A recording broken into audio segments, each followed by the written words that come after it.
waves crash. The thunder is deafening. White bolts of lightning streak across the dark sky. It is 12 years later, and in the middle of a boiling sea near an island halfway between Italy and Africa is a sailing ship.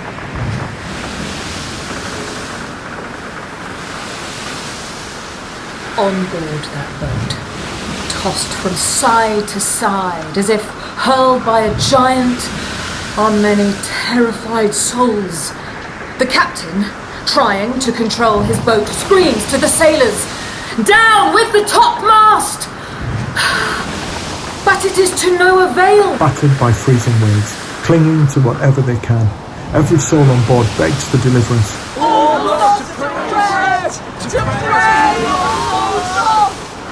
All is lost. To prayers, they cry.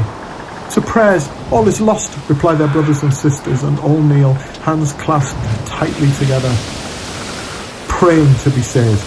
Also begging for their lives are two of Alonso's servants.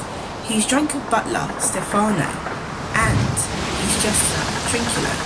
Though even Trinculo can't find anything funny about this situation. Who else? Oh. King Alonso. He helped Antonio get rid of Prospero, remember? He's here. How remarkable. And he's with his brave son Ferdinand. And his scheming brother Sebastian. There's one more, who kneels as calmly as he can, older, and perhaps more resigned to the freezing sea. The faithful Gonzalo, who rescued Prospero and Miranda from certain death. And why are they here? They're on their way back from a wedding party in Africa for Alonso's daughter. A party that now seems very long ago and very not worth dying for. One last huge surge from the sea, and everyone is yelling, "Mercy on us! We split! We split!" The boat turns on its side. Alonso, Antonio, and all of the court spill out into the sea. Have you guessed yet? That island that the boat is close to, who do you think is on it?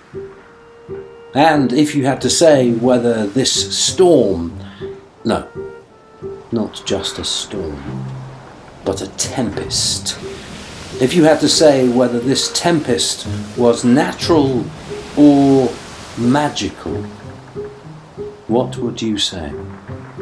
Magical. How right you are. And the person responsible for creating the Tempest. Prospero, you say. Right again. 12 years have passed since Antonio pushed Prospero and Miranda out to sea on that death trap of a boat. 12 years since Alonso's army took over Milan, and for 12 years Prospero has waited to take revenge. Here, at last, is his chance.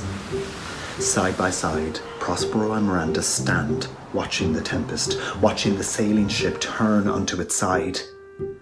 If by your art, my dearest father, you have put the wild waters in this roar, allay them, she pleads with him. But Prospero does not feel so kindly about those on the boat, nor should Miranda. He tells her everything, why they are there, who put them there, and what those villains deserve. He tells her everything that happened those 12 years ago. 12 years since. My brother and thy uncle called Antonio, together with this Alonso, king of Naples, a treacherous army levied. One midnight did Antonio open the gates of Milan, and in the dread of darkness the ministers for the purpose hurried thence me, and thy crying self hurried us aboard a rotten carcass of a boat, and there they did hoist us to cry to the sea and wait upon our deaths. 12 years since. And then, with a few whispered words, he conjures her to sleep. 12 years before, when they were first washed up upon the island, Prospero thought they were alone, but wandering away from the beach and the sound of the waves breaking, he heard another more eerie sound, a great wailing, like a ghost crying. Following this sound, in the middle of the island, he found a pine tree. Its trunk split, and inside this split, a spirit, trapped.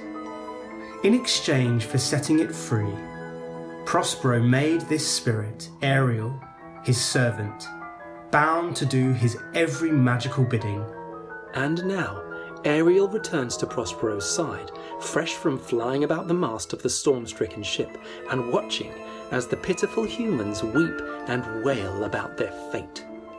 In every cabin I flamed amazement, not a soul but felt a fever of the mad. Thou hast done well, fine Ariel, replies Prospero, but there is more work. There is more toil, says Ariel. Thou hast promised me my liberty. Before the time be out, no more. Ariel is sent away by Prospero, who promises that he will set him free within 2 days. Have you ever wondered what the son of a witch and a demon might look like? Well, you're about to find out as you wander with Prospero and Miranda to another part of the island, where lurks, what, part man, part monster? Some even say part fish. A tortoise, a moon calf, a freckled whelp, hag-born. To everyone who looks at CALIBAN, he seems a little different. To Prospero, CALIBAN is a slave, his slave. And it was CALIBAN's mother, the witch Sycorax, who used to rule this island and who trapped Ariel in a tree for disobeying her. Would you be afraid of such a creature?